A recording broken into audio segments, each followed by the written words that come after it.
Beyond the steamy scenes, how do our favorite romance novels talk about sexual wellness? Today, we're diving into the nuances of consent, communication, and ditching those judgmental languages around sexual wellness with Jillian of Only One Bookshelf. Listener discretion is advised. This podcast contains mature content intended for adult audiences only. Hello, Jillian. I'm so excited to have you on the podcast. So, if you could start by telling everybody a bit about your adult reading journey. I love this question. Well, I will just say I read a lot as a kid. I was a library kid. My mom was very much like read, read, read. So I've always enjoyed reading, but like in college and early adulthood, wasn't reading a ton for fun. And then I basically spent all of my 20s in grad school. Basically, yeah, from like 23 to 30, I was in grad school working on a PhD. And so I didn't have tons of free time, but like maybe halfway through grad school, I started reading a little bit just because I needed something for fun. So I read like some mystery series and a little bit of like, I would call it like chick lit is the term that's used, which people are like, that's reductive. I'm like, no, it's fine. Like, I'm not offended by that. And so I read a little bit of that and then finished my PhD and then moved to New York to do my postdoc right before COVID happened. And so then I was there. It was crazy and chaotic. And like 2021, when I was just needing an outlet to deal with everything about like being a scientist, still in a pandemic in the city, doing tons of work, I picked up romance. I like downloaded Kindle Unlimited and I just started reading. And then like in 2022, like got more into it and joined Bookstagram and really have gone from there. And then have been reading extensively. Like it is my hobby since like 2022. So for like the last 3 years, just really reading a lot. And now I'm not a postdoc anymore. I'm still working in science, but I have more free time because I work a 40-hour work week instead of more than that. So it's been nice to actually get to have time to read. So yeah. And then you have a Bookstagram as well called Only One Bookshelf, but you do not have Only One Bookshelf anymore. I don't. I know. You could see my bookshelves. I started with only one bookshelf. The one in the middle was my husband built it for us when we were in grad school. And then we lived in a tiny, like 600 square foot apartment in New York City. And so literally only had room for one bookshelf. So when I started Bookstagram, I had very few books and was really only reading ebooks that I like got from the library. And then we moved to Virginia, and so I have a little bit more space. But it wasn't until this last year that my husband built me a couple more, and I've been collecting used historical romances. But they're all together, so the ethos of Only One Bookshelf remains. And I still read a lot of audiobooks and ebooks from the library, too, so... Yes, I love my Libby app, and I especially love it for when I'm trying to get through my paperbacks, because I have found that if I'm going on a road trip and I know, I really want to get through some of these paperbacks that I've been kind of hoarding in my bookshelf, I want to get through them. The Libby app has been great for those audiobooks to be able to say, okay, I read it.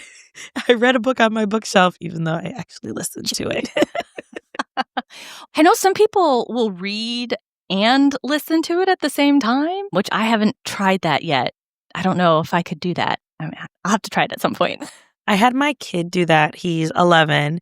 And so we did that with some book about a dragon and there are many prophecies and things anyway. Yes, there are many books with dragons. And so I wanted him to read it, but I knew he wasn't going to be as interested in it. And so I was like, or he'd be very distracted because he likes to just be like, and moving on, we're doing something else.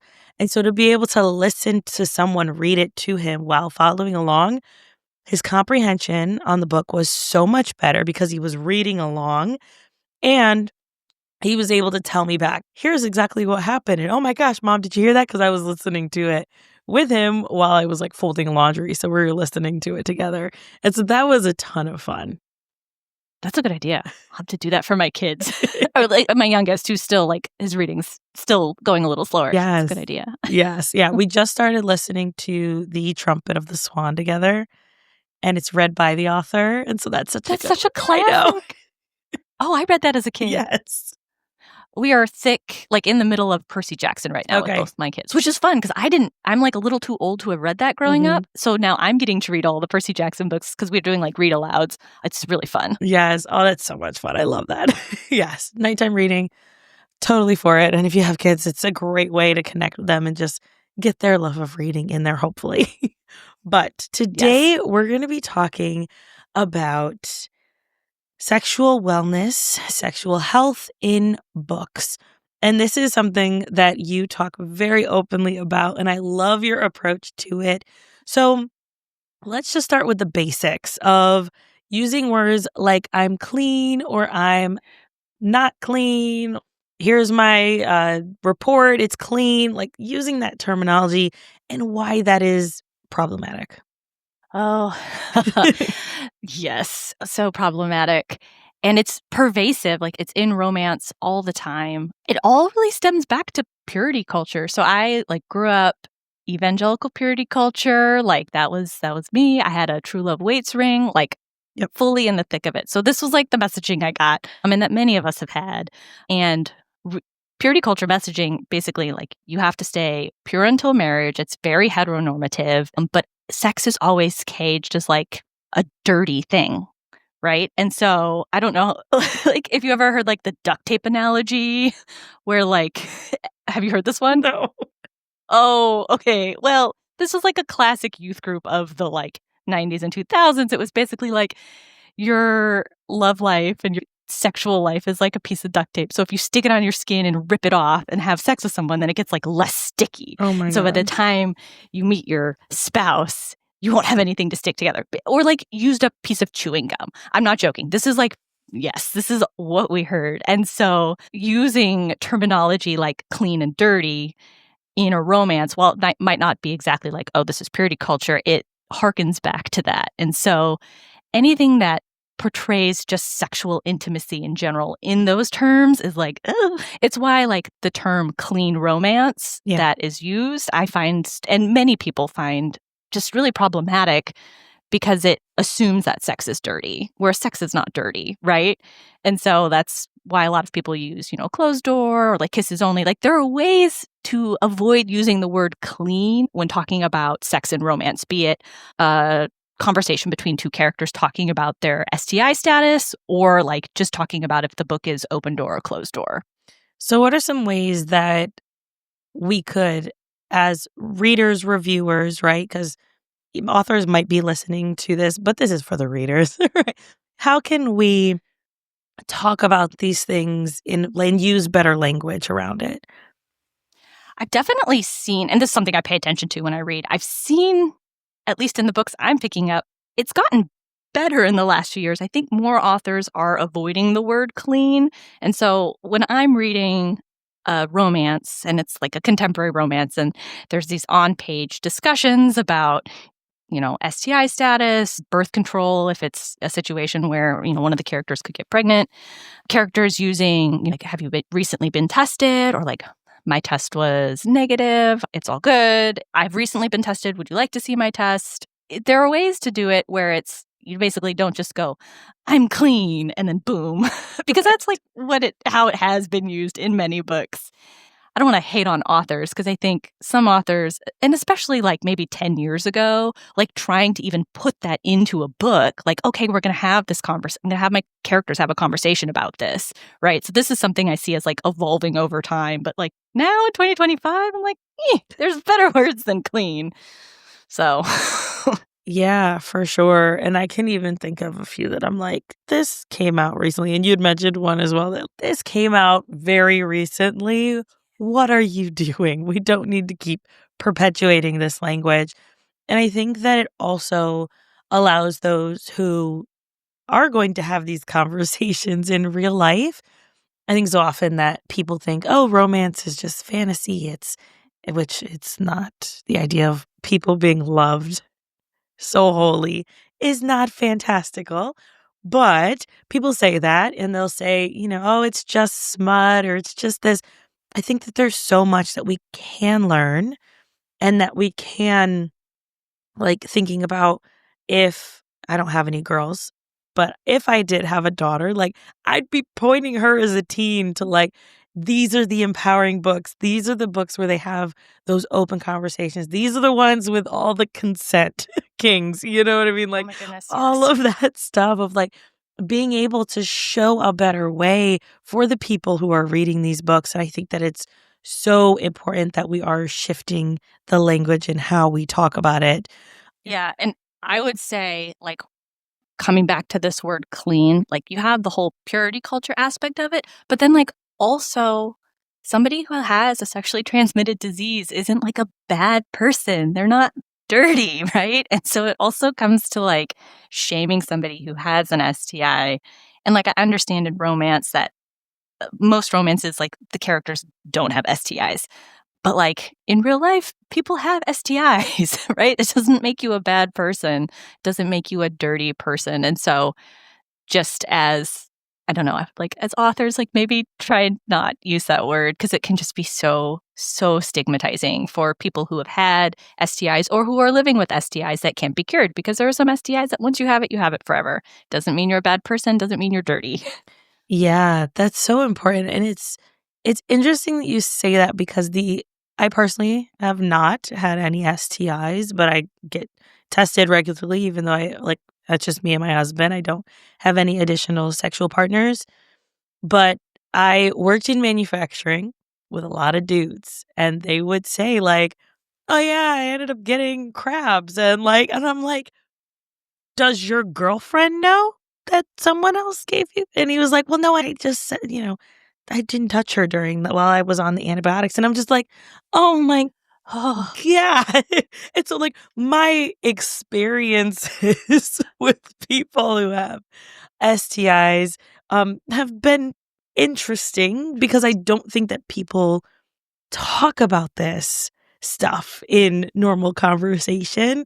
It's usually dudes talking to other dudes, and I just happened to be there because I'm like one of 5 women to 120 dudes. So it's just like, oh mhm. yeah, at least it's just one of the guys. So yeah, I wish we had more open conversations to normalize that this can happen and that, like you said, it's not a death sentence. We were talking about before we started recording, like syphilis was a death sentence 100 years ago, whereas now it is not. And so there's so much to it that I don't think we really understand. Yeah, and even, like, thinking about STIs too, and this is where I get, like, super nerdy 'cause, Love so my it. background I did my PhD on herpes. Like, I spent 7 years studying herpes in a lab, like, in a dish, growing like, being super, super nerdy. And so this is where I really started to, like, get used to talking about sexually transmitted diseases in, like, a very academic setting where it was, like, very non-judgmental. Mm. And I remember I went to a seminar by one of the, like, she was, like, one of the women on my thesis committee, and she was a herpes virologist, and she was just talking in the seminar to, like, a room full of adults about genital herpes and how stigmatizing it was and how difficult it was for people who had it. And I was just like, oh, like, this is like cool work that I do, but this is how we need to be talking about it because she's not stigmatizing anybody. She's trying to, like, break the stigma. And so some STIs are more stigmatized than others. And herpes and HIV, I think, are some of the higher stigmatized ones. And so just thinking about there are, like, people that you love and people you care about who have these who might not talk about it because they're, like, especially herpes, it's very common. That's just something I'm mindful of as I go through life because of my, experience working in the lab with it. So it's a fun conversation starter. And people are like, what did you study? I'm like, herpes. And you get a read on people pretty fast. Yeah, they're like, and next question. Or they're Mhm. like, wait, tell me more. That's very interesting. Oh, and you know who's, like, always the most excited? Whenever I go and I've moved around a bunch, so I've had to find new OBGYNs, they're, like, the most excited. They're like, "Oh, yes, like, how can I help my patients? It's so stigmatizing. What can I tell them?" And I'm like, "Well, I'm not a, like, medical doctor, but I'm glad you're having these conversations with your Oh, patients." I love that. That is so So, yes, awesome. bonding with my OBGYN over herpes, it's great. Oh, it sounds like It's you need great. to do some seminars for OBGYNs on herpes because I think they'd be really into it. Okay. So moving on to something that we'll touch on briefly, but consent is such an important part of this conversation when it comes to sexual wellness. Why is it so important? And I talked about this with Claire with the episode that we have had in season 1 about historical romance, how very different we talk about consent in romance now versus bodice rippers, right? Like the consent range is so different. So why is this something that's just very, very important in romances? Because consent matters in real life. And I would argue that like romance matters in real life. Like, yes, they're fictional books, but like what we read in romance also affects, I don't know, it affects my life. Like I've learned so much from romance and I've learned about myself from reading romance. And so reading about like positive consent or even sometimes something where it's like, oh, that was not great. You can also learn things too. Yeah. And also for especially like the next generation, like I want them to be reading like positive like relationships that have like a good balance, healthy, consensual dynamic between the main characters. I agree. Romance can teach you what you like and what you don't like. I think that it's really important, especially if you're in your self-discovery phase or trying to just rediscover who you are after whatever. I think that romance can play such an important part in that. And it makes us, I think, a lot better equipped to have the conversations with our partners or future partners of these are the things that I'm okay with. These are my limits.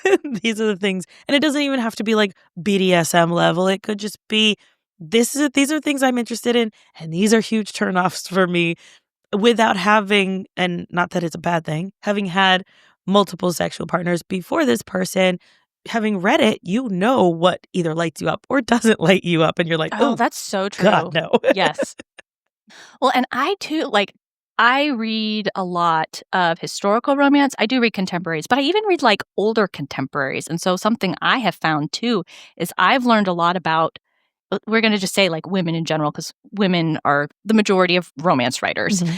But like romance is written in the 2000s. Like, what were romance writers putting into their books, whether it's a historical or contemporary? You learn a lot about that era. So what was the messaging like in the 2000s or the 2010s, right? Because even 10 years ago, things were different. So if I pick up a contemporary that's 10 years old, like there's going to be different dynamics there. And as a reader, I look back and I can think, oh, interesting.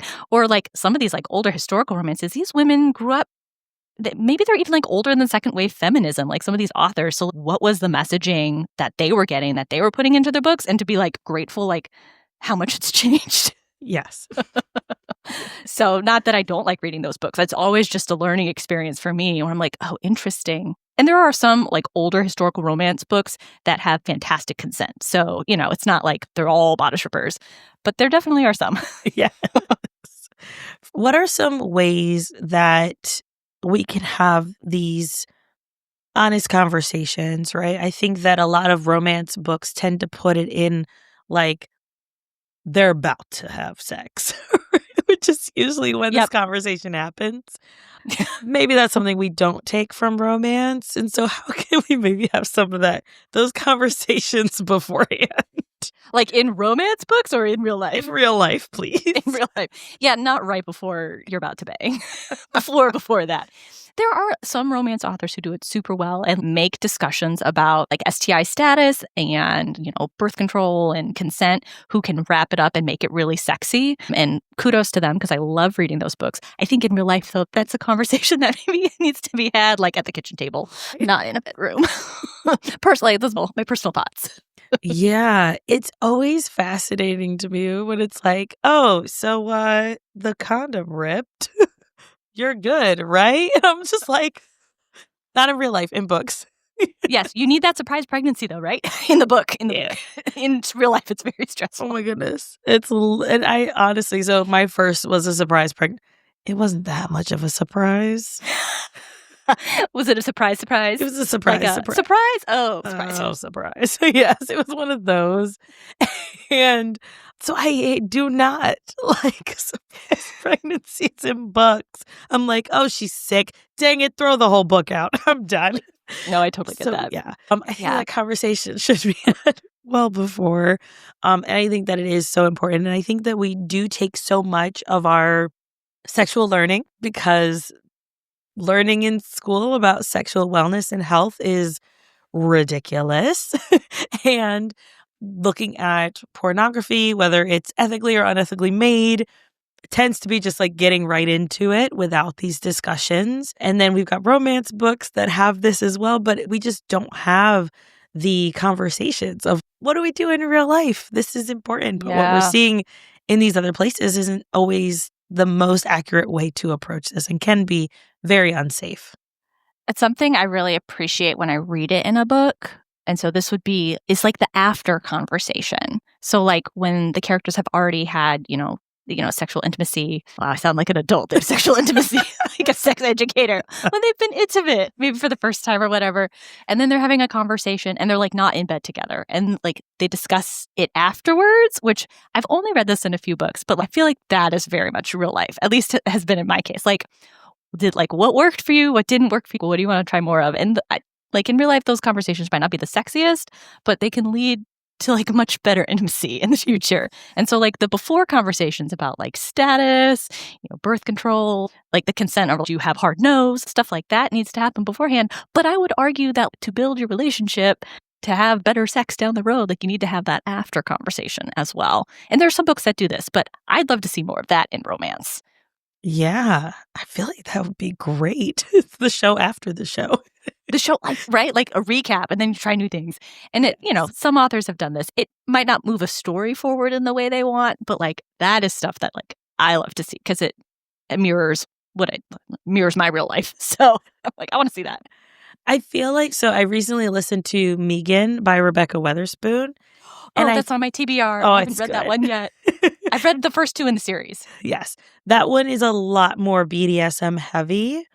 Okay. And so that one, because she's very much into the BDSM scene and he is not at all, that it's such a learning together. And like, she's very upfront of like, this is what I need in a sexual relationship. Is that okay? Are you going to fetishize it? Like, how is this going to go? And then him being really interested in that and being like, no, that's actually really hot. I like that. Right? Like, and so like, and then him like her sending him almost like, here's your lesson. Here are the things to like learn about. Homework. Yes. And he's like, yes, please give, because I believe he's autistic. And so he's very much like, just give me all the information so I can learn all the things and I'll do it perfectly. Like, I love that. I've moving this book up my list. No, I do love. I think, and authors who write like BDSM and kink there tend to be a lot more like heavy consensual discussions before, during, and after, which I love reading. And I would say this has been something that like I don't read like, I read really across the board when it comes to spice, but I do read like very spicy books that have BDSM, even though I am very vanilla in real life. I enjoy those books because the authors do such a good job of including those consent conversations, and it's so important. So I'm always really grateful when an author knows what they're doing and writes that well, because it's such a treat as a reader to kind of like peek into that and get a glimpse of that and enjoy it and learn something in the process. So we were talking before, this is like the show before the show, we were talking about HIV positive characters and how historical romances can potentially touch on that topic and why it's so important to have that in a queer relationship, especially men. When you think about the 80s and I believe, right, the 80s was when all of it was the 80s was when it was like early 80s is when it started. Yeah. Yeah. So thinking about that, are there any books that really show that representation well of HIV positive characters if someone's interested in reading something like that? So I haven't read any historical romances yet where one of the main characters has HIV or where even it's two men.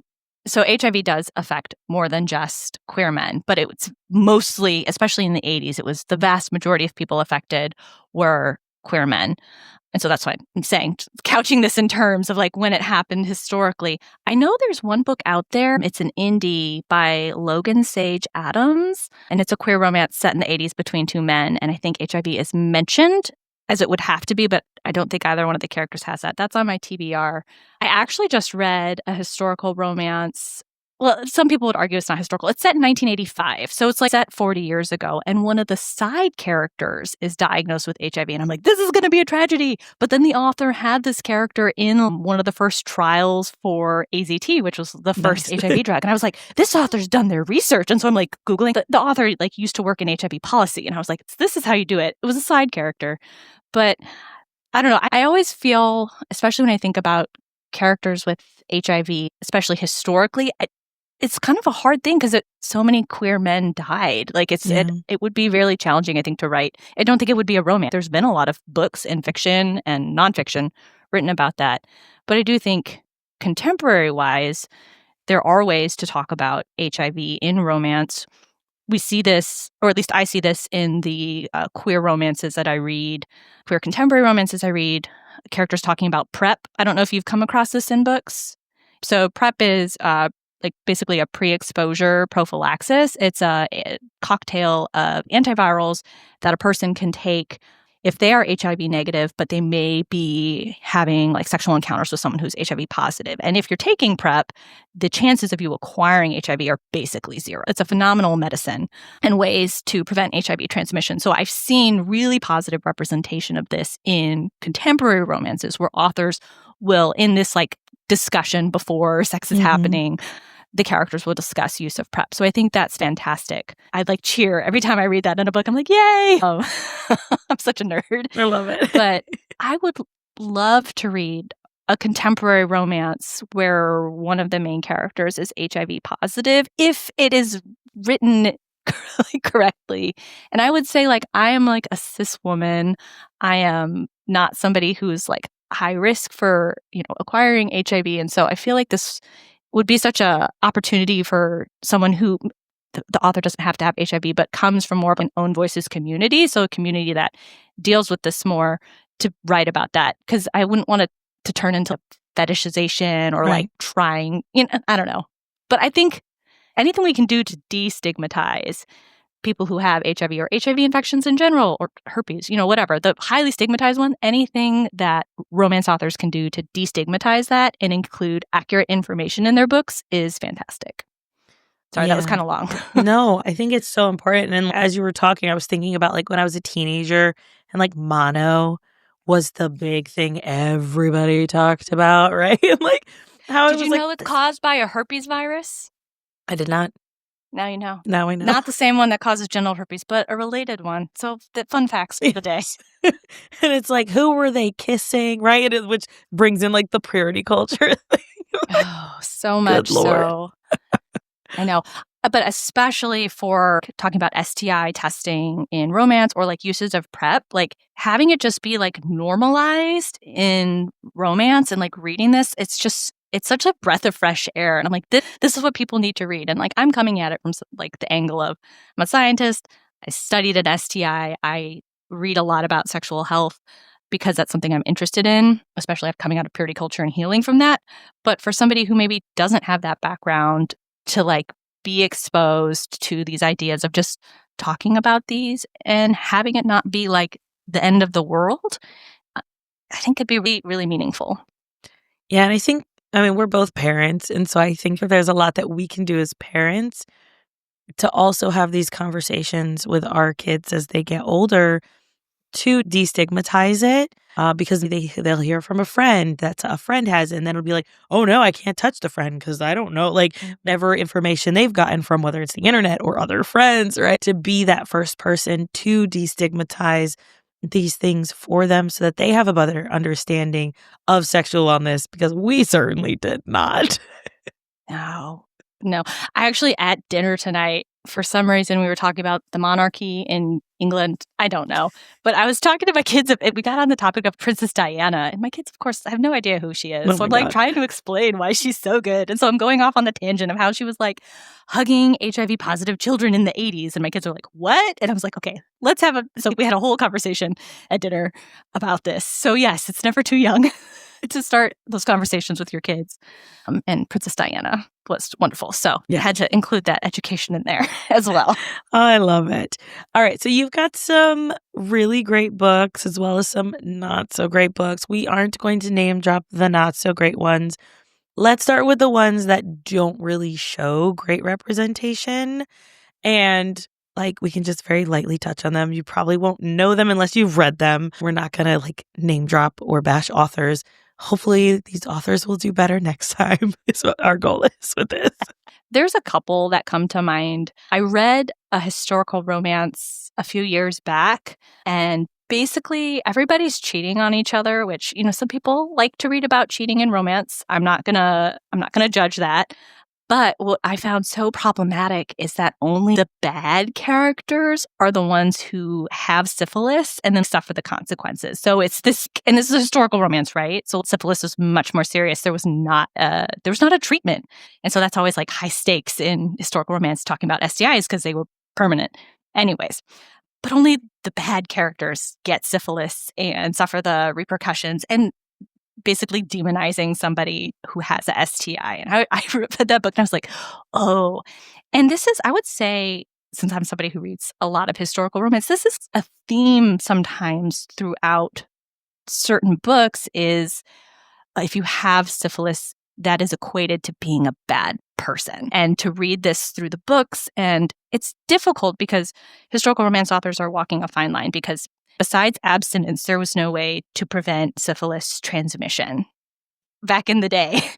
Anyways, I find it's always interesting to me when I read this in historical romance and they're basically using a STI status as like, it's a character flaw. I'm like, it's not a character flaw. Like we can talk about cheating as a character flaw Right. or, like there's lots of other character flaws, but like having syphilis is not a character flaw. That's a no-no. And it comes up a lot in historical romance. So I would say that's something that I always pay attention to. I wonder if it has to do with Capone, right? Wait, how so? Because I feel like Al Capone is like the guy that died of syphilis. Like the only one. Did he really? Yes. I don't think I knew that. I'm such a bad microbiologist. Well, now I gotta look it up to like make sure I'm like telling accurate information. How did Al Capone die? Google. Please let it be syphilis. No, it wasn't. No? Okay, kind of. Okay. So he had a heart attack. But he had following a stroke, but he had been suffering from neurosyphilis. Oh, okay. The bad before that, and the effects that syphilis had on his brain for several years, which had impacted his physical and mental health. Okay. So I learned something new today. That's too funny. So that's what I was thinking. Like when you were talking about how it was like the bad characters, I'm like, I wonder if they were just like Al Caponeing them. I don't know, but this is definitely something that's come up in multiple historical romances. And I was like, okay.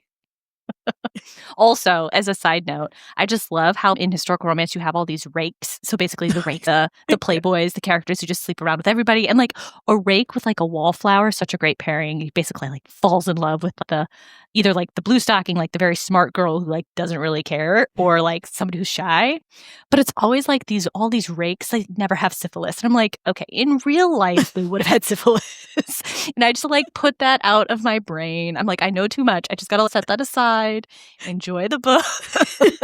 But there's always a little part I'm like, my favorite rakes probably all had syphilis. My favorite historical rakes.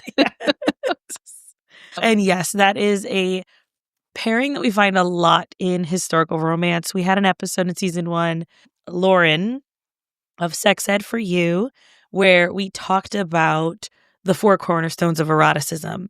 And one of those, I can't remember the exact phrasing of it. This is it. Overcoming ambivalence. So wanting someone who does not give a shit about you, who's just like, who are you? And like a lot of people with purity culture tend to have this because you're supposed to want the guy, and I'm using quotes here, supposed to want the guy who is seeking after the Lord and doesn't pay attention to the girls. You don't go for the guy who really is like chasing you and trying to get in your skirt. And she said, and that's why my first husband was a gay man, because that is how that happened, because he was hiding himself. I was overcoming my his ambivalence towards me. He did not want me. And yeah, first kiss was the wedding, right? So like... I went to several of those weddings. Yeah. I mean, it's just like, I, again, grew up in purity culture, so I know.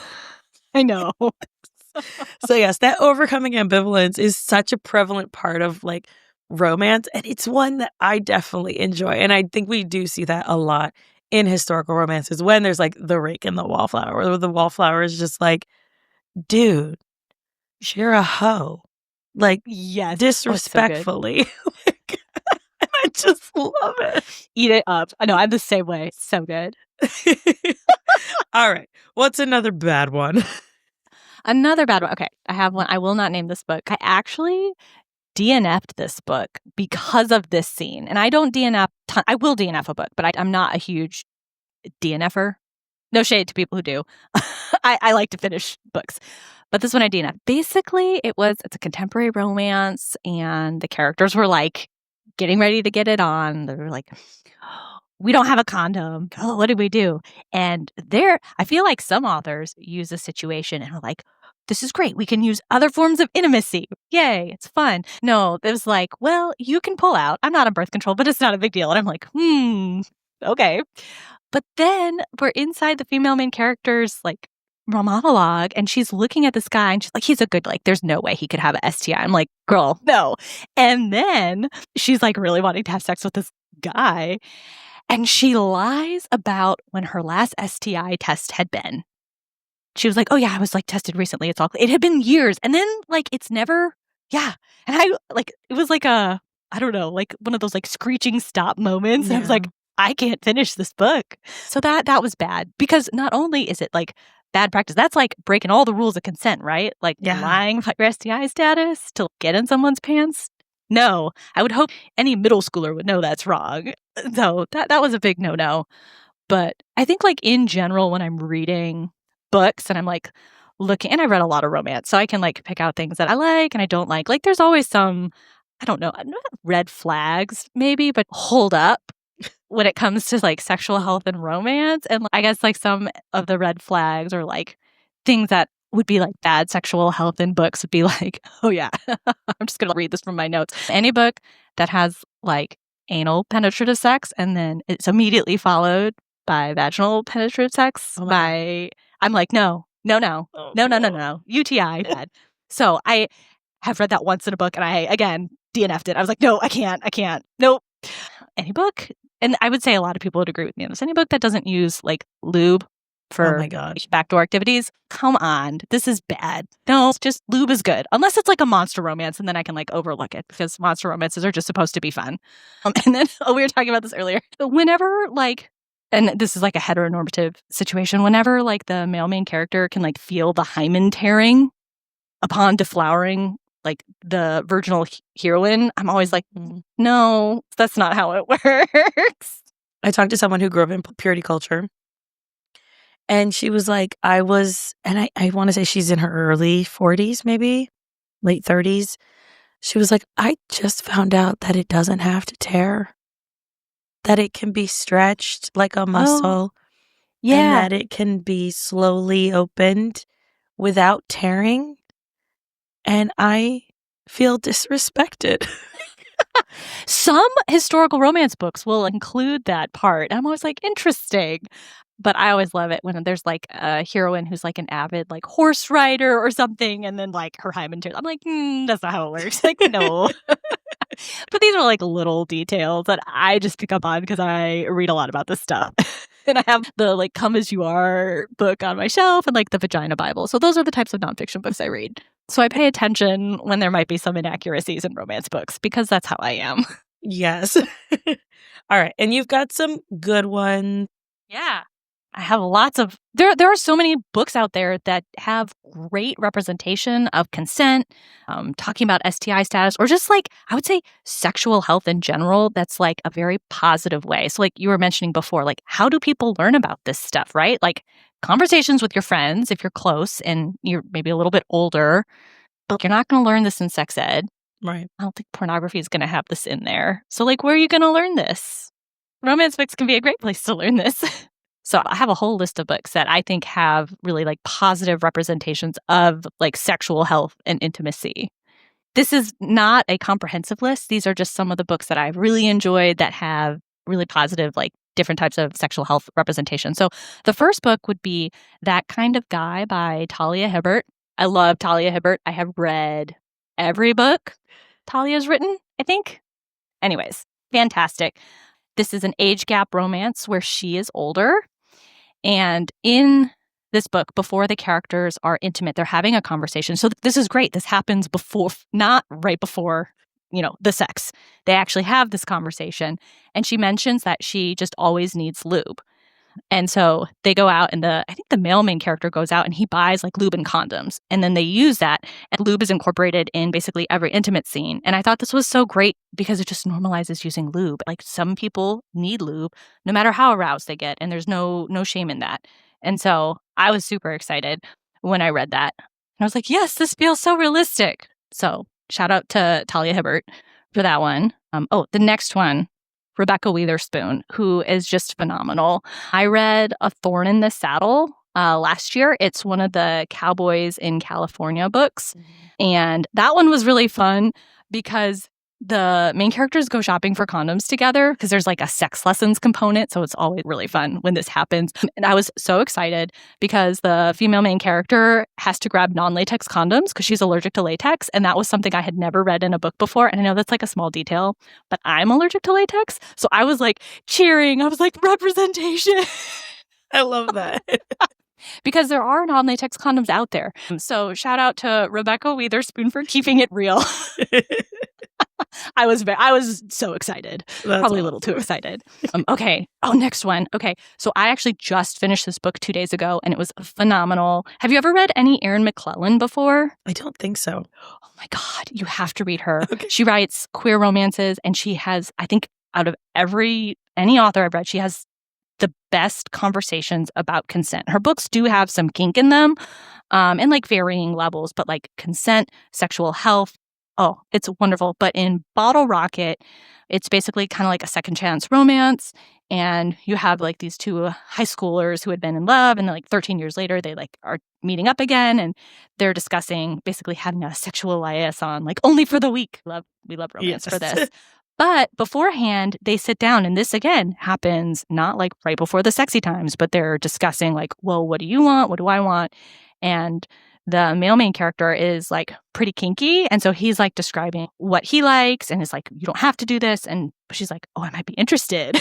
And so they have these great conversations. But then what I absolutely loved is the female main character is like, okay, here's the deal. I get urinary tract infections very easily. So if we're going to have penetrative sex, you have to wear a condom and I have to take antibiotics like right after. And then I have to pee right after. And so they have this discussion and then they do go on to have a lot of sex. And it shows this on page. And I was like, this is phenomenal because I have read books where like the female main character is like, PIV sex. She gets up to pee after sex. And I'm always like cheering when I read that. Yes, this is realistic. This is what we want in romance. But in Bottle Rocket, it's just like over the moon. And I was so excited. And it's such a sexy book too. Highly recommend that one. Let me go back to my list.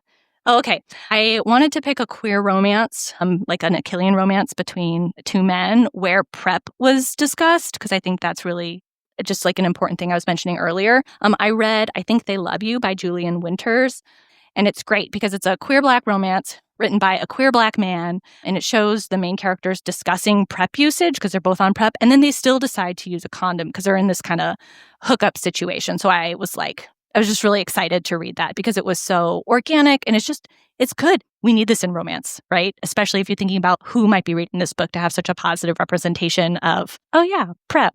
Oh yeah, condoms. Like no big deal, written by a queer man.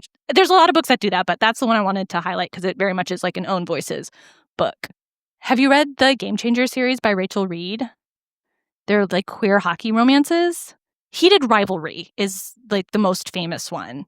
It's really good. Anyways, one of the books in the series is called Tough Guy. And it's a really interesting, you have this like big masculine, like enforcer hockey player with like very femme hero. So it's a Achillean romance. And one of the main characters is on antidepressants. And it makes it really hard for him to finish. And so they have this conversation before any intimacy and it's like, hey, this is kind of what happens. And then the other main character is like, well, I shoot off too fast sometimes. So it sounds like we're a great match. And basically, like in their intimacy and like in their intimate scenes, this dynamic is explored and it's not like shamed or anything. And that was one that really stuck out to me in terms of like antidepressants affecting libido, because that happens in real life. And so to see that in a romance was really, really cool. I thought Rachel Reed did such a good job with that scene. I mean, it was just like kind of special to read that, especially in the queer romance, like between two men. I was like, oh, like this is great. I think I've read one book that had, and I want to say it was by Anna P., who's an Indian author. I love Anna. And I believe she had one where one of the characters was on antidepressants. And it was in her previous series, the Wild series. I believe there's one, and I will find it. The book will be here. It'll be in the show notes as well. But that one, one of the characters is on antidepressants, and they talk a lot about him not being able, I think, pretty sure it was the mailman character, him not being able to reach orgasm during intimacy, and how it was okay that it wasn't like a reflection of her, quote unquote, doing a bad job, right? Like to be able to have that conversation was so important. And so that's another one that I think that particular thing really well. Yes. I also, now that I'm thinking about it, I think Weather Girl by Rachel Lynn Solomon, it's a MF contemporary. I think that one also has antidepressant, but she's on antidepressants. And so but she also has that conversation about like how it can be harder to orgasm. I love books like this that have real life thing. I'm like, yes, please. Like this is stuff that we deal with as like real people. It can be important to add to that intimacy scene, but then also for like the relationship of the characters that you're reading as it goes along, right? I love it so much. So good. Raving about romance books is like one of my favorite things to do. And you've just unleashed me. I'm like, let's talk about all the good sex in romance books. Okay, I'm going to bring up another one by Erin McClellan. She was the one who wrote Bottle Rocket. So Party Favors is her sapphic romance. Oh my God, it's so good. And what I love about this book, again, lots of discussions about like consent, but we see in a sapphic romance, the characters having discussion about STI status, because I feel like this gets left out in a lot of sapphic books. People are like, well, like women can't pass STIs to each other. You can. You absolutely can.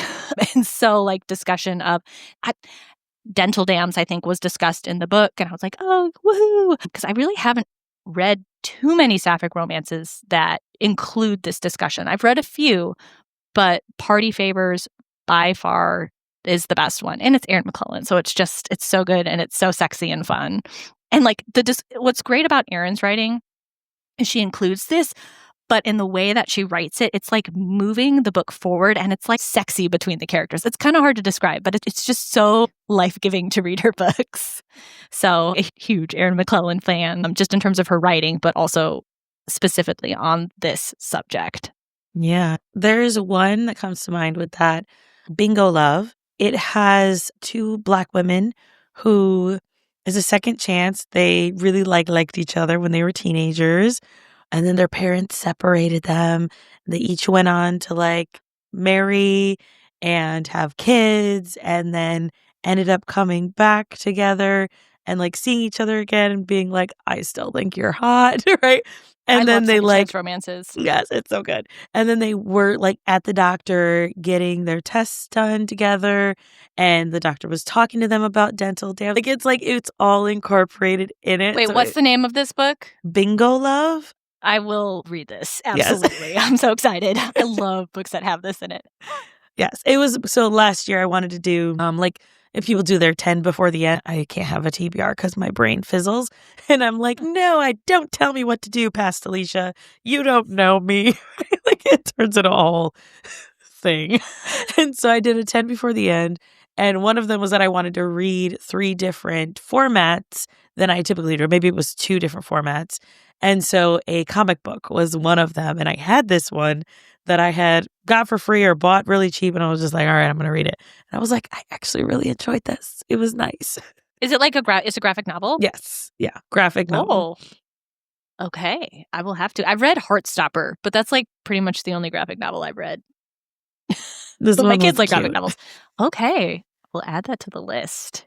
I guess I got 2 more books that I think do a really great job in talking about like sexual health topics. So I have to have at least one historical romance on the list because I'm me.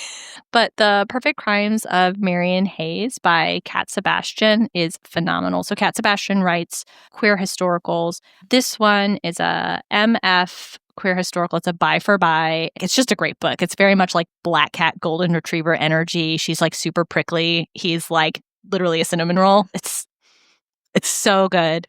One of the conversations is, so the female main character, she's a widow and she has a child, but like she cannot have another kid. Like it would be dangerous for her health. And this is sometimes like something that comes up in historical romance because of just how dangerous childbirth was.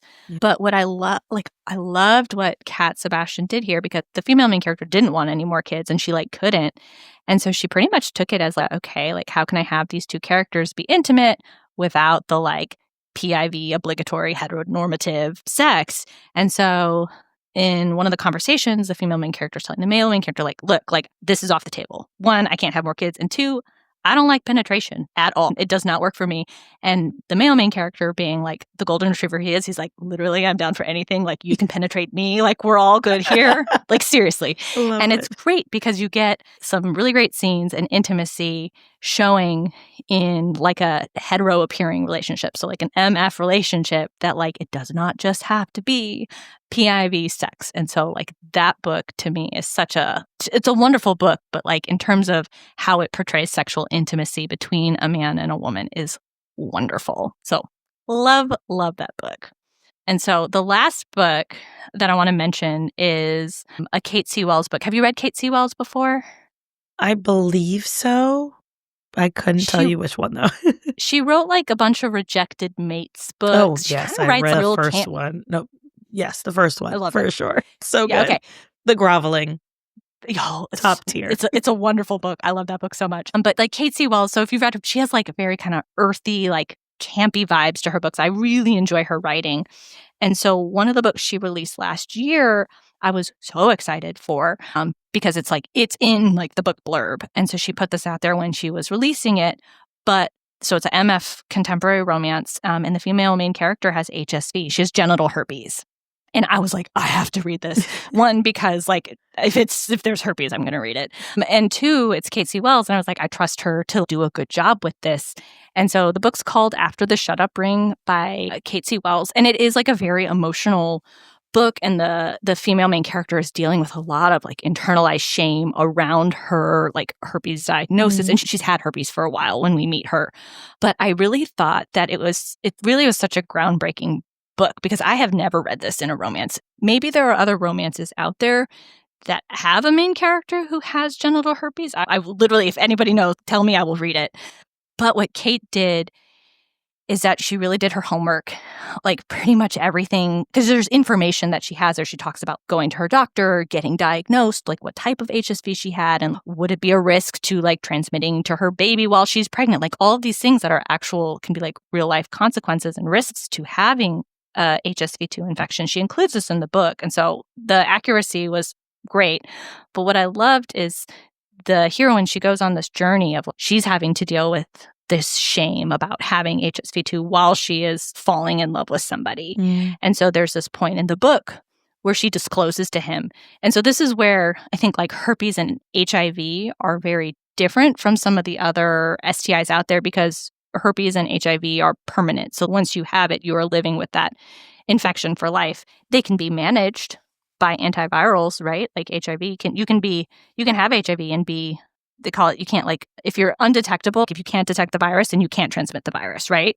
If you take your medicine. HSV is a little bit different. You could take antivirals, but you do sometimes have outbreaks, right? Where you have an outbreak and then you can't have intimacy. And so there's some other things involved. But what I'm saying is HIV, HSV, much more stigmatized and different. And so this disclosure is something that people have to do in real life. And I read, like I said, I'm interested in herpes because that's what I did my PhD on. I'm a nerd, but also something I've done to try and educate myself more on people who actually have like genital herpes. I'm on the subreddit for herpes, and it's fantastic because I get to read people's stories about like their diagnoses, how they're dealing with it, and see like the community supporting each other as the disclosure. So disclosing to a potential new sexual partner that you have HSV. And yes, there's always some risks, but those risks can be mitigated.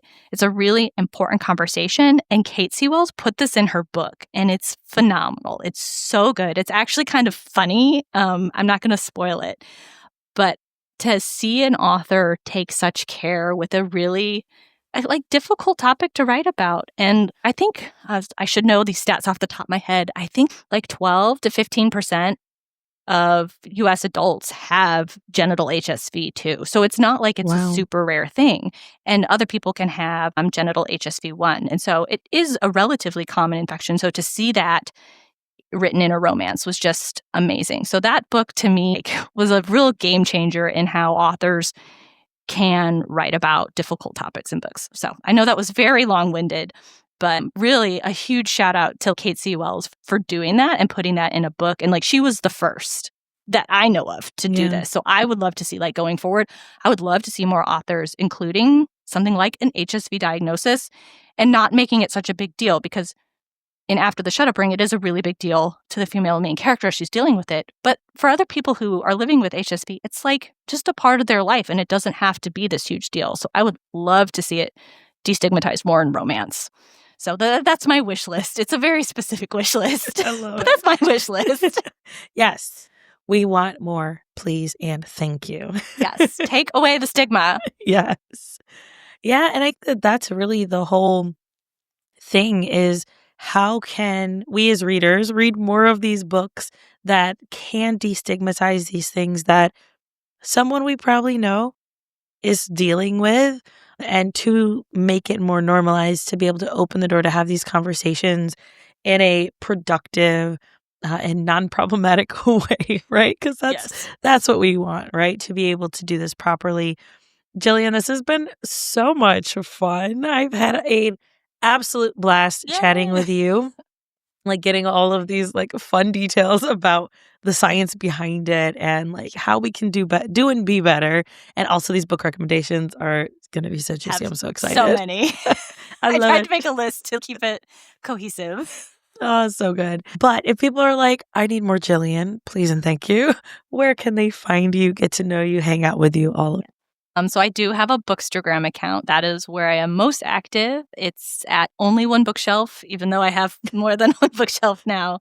They're connected. It's fine. Yes, they are connected. It is one giant bookshelf. But yeah, that's where you can find me. I don't have a Twitter or X anymore. I got rid of that. But I do have a Bookstagram, and I'm on there a lot. Awesome. And we'll make sure that we have that linked in the show notes for anyone who's doing other things while they're listening to us, because I get it. Check the links in the show notes. We've got you. Jillian, thank you so much for being on. I appreciate you. Thank you for having me. This was so fun.